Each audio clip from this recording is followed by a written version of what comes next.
So about that challenge, I'm going to start looking now, see if I can find something I can actually buy, get a receipt for, and then bring back and test against those other locomotives.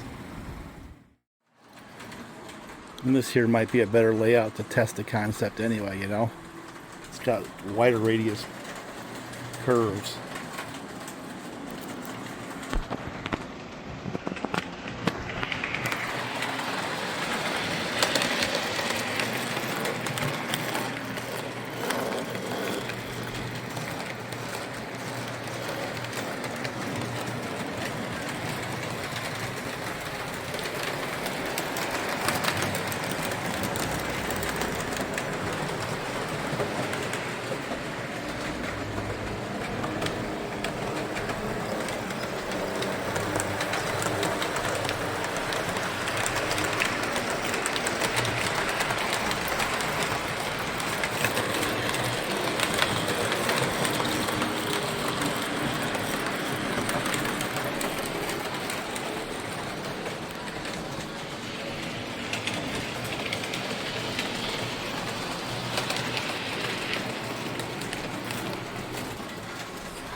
So I'm kind of curious to see what candidates are around here.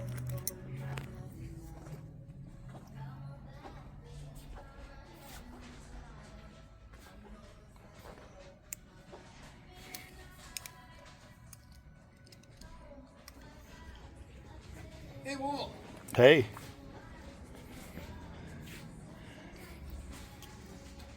Had an idea. Yeah. One of the other channels, a guy down in New Jersey, kind of like came up with the concept of pull-off. Oh, the engines. Least amount of dollars spent, most amount of cars pulled. Oh.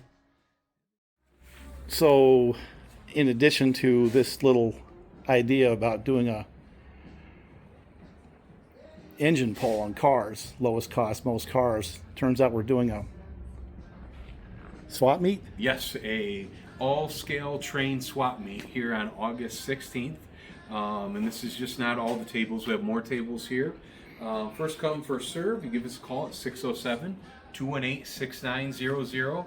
Let us know you want to reserve a table. There's no fee to the tables, and you can come and vend and swap here. There you go. Maybe we can work with that a little bit. But anyway, I got to find something to go back to Dave Griffin's challenge idea that I can buy for real cheap that'll pull a bunch of cars. Let's go see what we have for choices. And again, this is Leonard's in Cortland.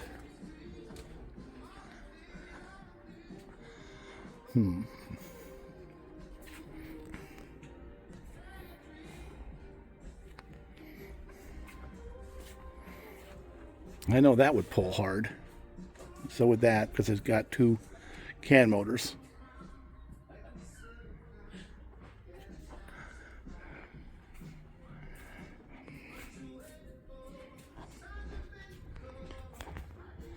I know this would pull pretty hard too.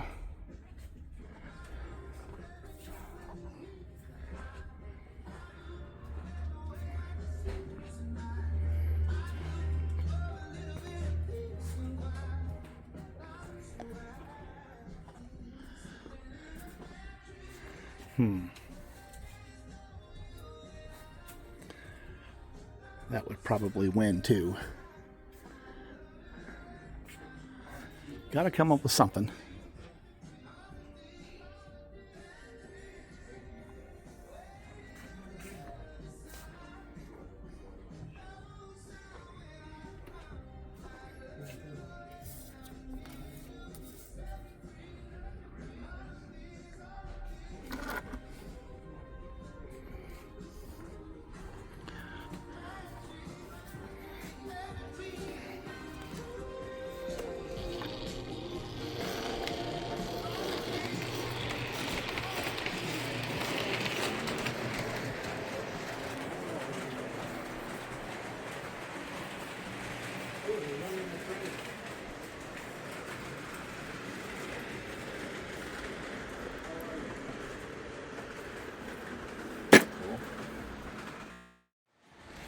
So some of the candidates,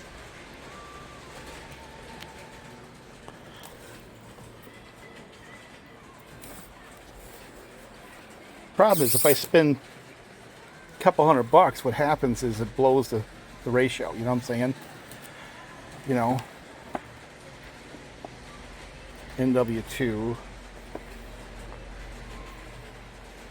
So think about it. If I spend, say, $200 and I can pull, say, 30 cars, as compared to, say, 75 or $100, and I only pull, say, 20 cars. When you do the math, the lower cost locomotive wins. Now he's got quite a bit of options here.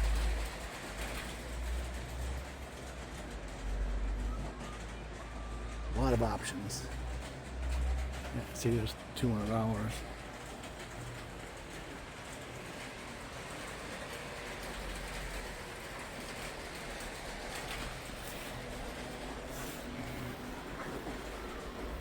But see, something like this, that's a shell.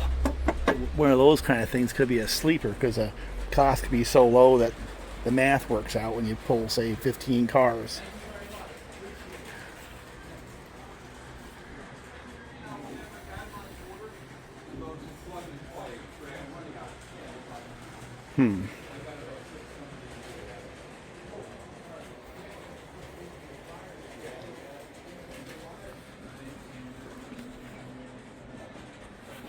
What to do, what to do.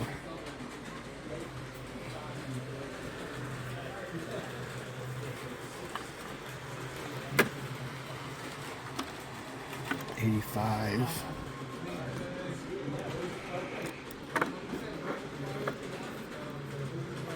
You know, in reality, what I probably should be thinking is I'm not going to get more than, say, 25 cars. So the cheapest locomotive that can pull the 20 to 25 cars is probably going to do the right math. So here's one for $50, but it's a Marx. Oh my God, look at that. It's one of those. I like those things.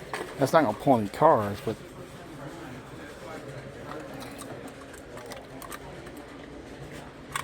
no kidding. What else we got down here? $200 down there. See, I don't want to spend $200.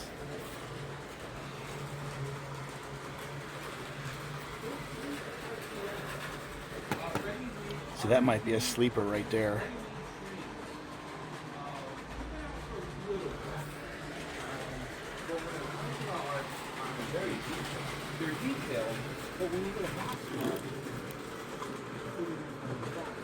One pull more. $100.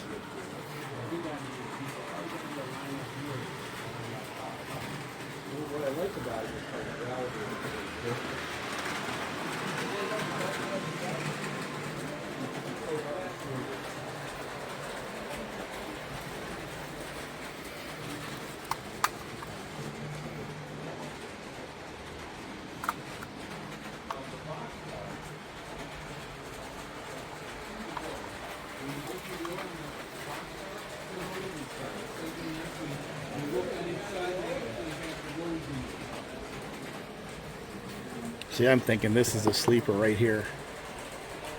Right there. So the clear winner on the numbers would be that one, but I'm not going to do that.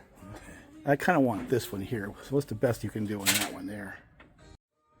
So while this may not win the competition, it'll be a good number. So we're going to take that one and for 130. And that'll be my official entry. Not going to run it here. We'll go back to the house and see how many cars I can pull back there.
So this is a follow-on video to the one I did yesterday about the idea of kind of a cheap locomotive challenge.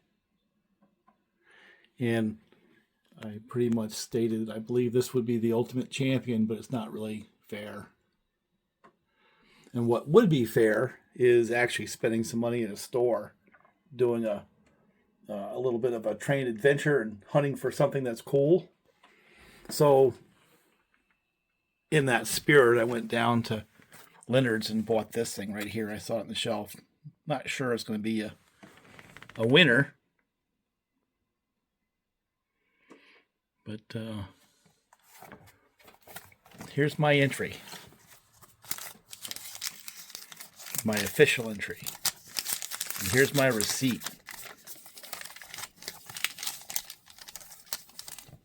After a little bit of negotiation. So I have $121.50 into this. Let's see how it works with the math. Now I did a little video down there, and there was a locomotive down there. I'm going to test a theory that if it was a real serious competition would just clean up because of the math. There was a little switcher down there for like $40. But anyway, let's see how this one works. I don't even know if it runs.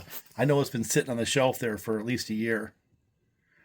You know, I've been kind of looking at it anyway because it's the right road name for me. And I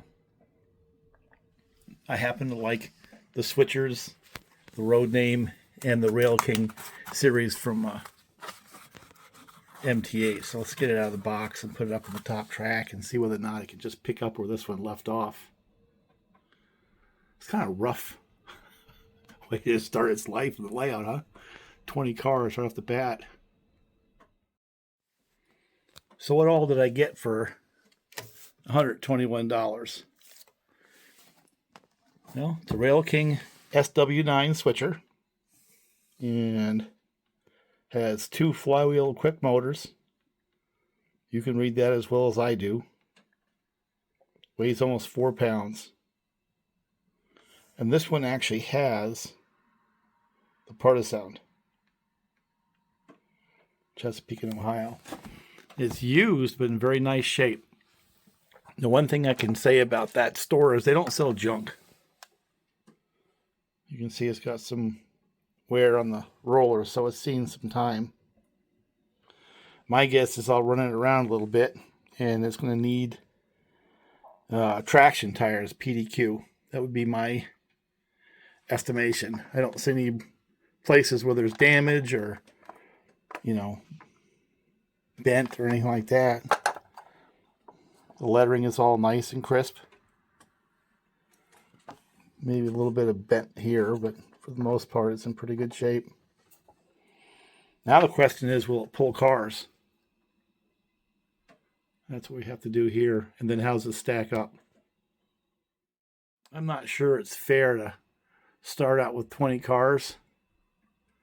I'll see what it does, but let's see what happens.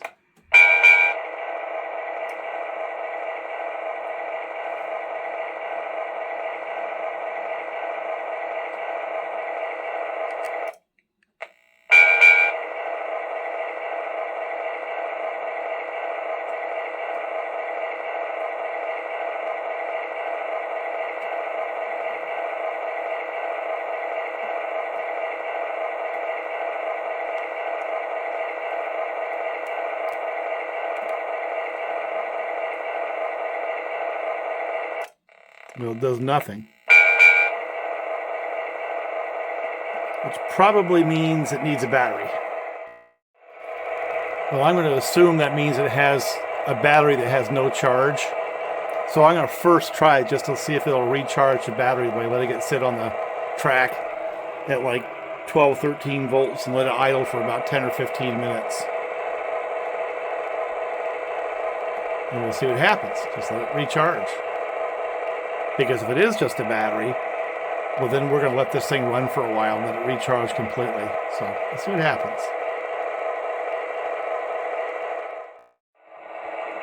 Oh, look at this.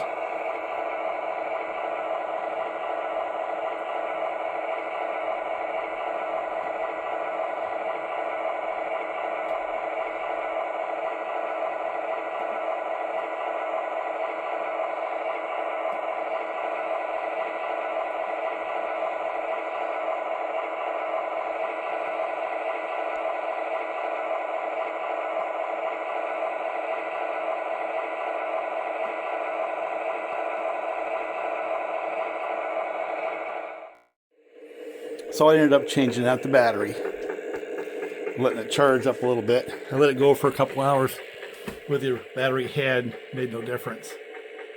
And as soon as I put this different battery in there, all of a sudden it came to life. So, all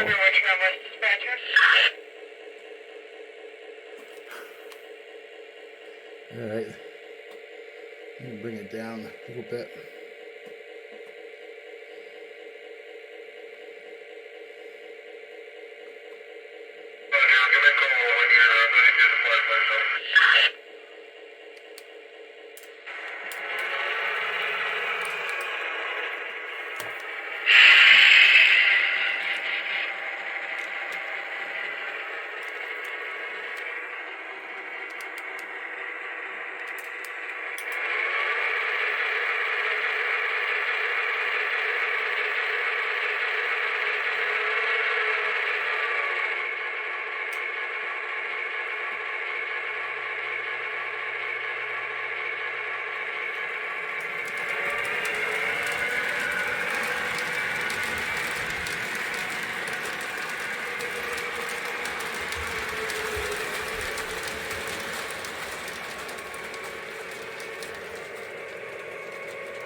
So I have to add the price of a battery to this total before I can do my math.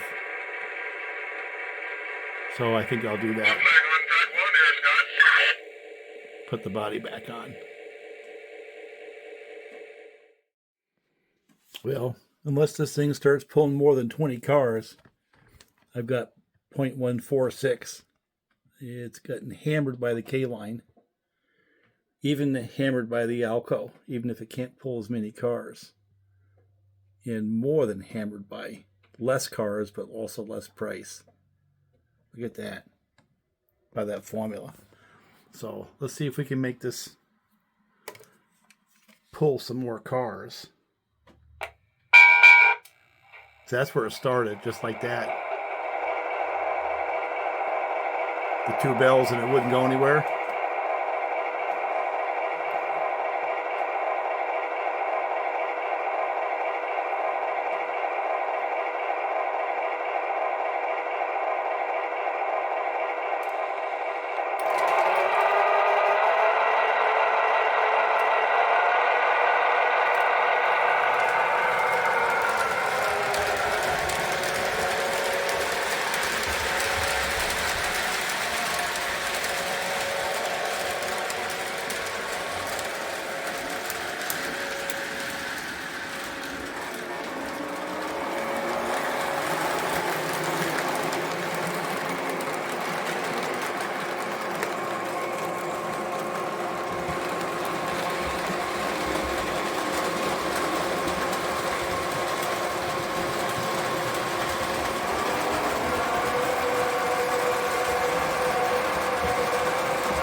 So that's pretty cool. I guess that's probably Proto Sound too. Works just fine with a battery. So I might do a capacitor upgrade at some point. But in terms of doing well in this particular competition, that's what it can produce, 1.46. And I don't think I can really add more cars. It was having a hard time getting through the tunnel over there, so all it's going to do is tear up its traction tires. So that's just what it's going to be. And I actually think that's probably a more typical number if you go out and buy something. Now, when I was in the store, there was a, I don't know, I guess it was a 44 tonner or something like that. It was for like $40.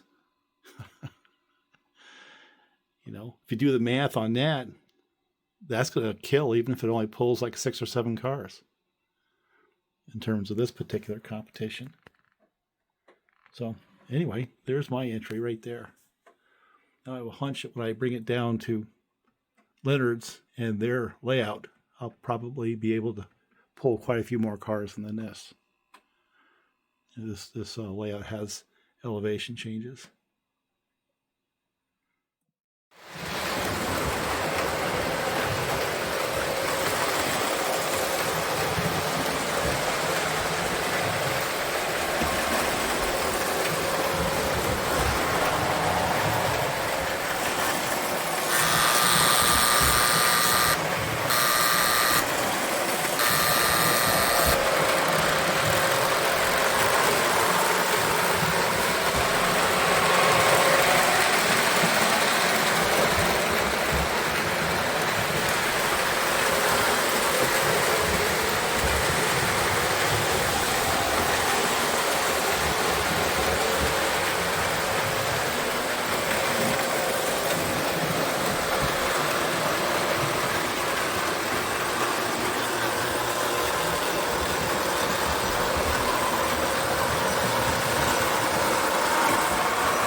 That's pretty cool.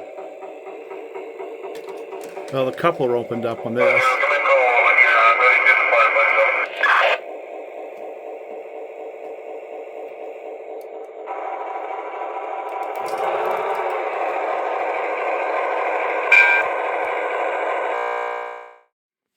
So had I bought the one at the store for $40, and it was only able to pull 8 cars, that'd be what, 0.2?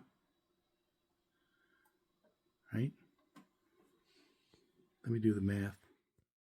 Yeah, it would have been 0.2.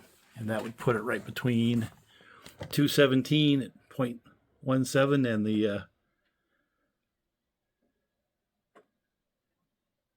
straight alcohol by itself, 0.3. See, I think those alcohols are sleepers. And there was one at the store, I think, for like 85 bucks. Let me see what that math would look like. But anyway, you kind of get the drift. If you can get one of those low-cost locomotives to actually pull cars, the price is a big factor in getting a larger number, obviously, right? The smaller the better. The more cars, the better. So anyway, there's my entry. And I only got to 0.146 with a legitimate purchase. Yeah, it's not doing too good. It's not a good start, is it? Especially as compared to the ones I've done in the past. But those are the past. This is the present. This is what I was able to do today with a little bit of money in my pocket. I planned on $100. I spent a little more. So there's my first entry.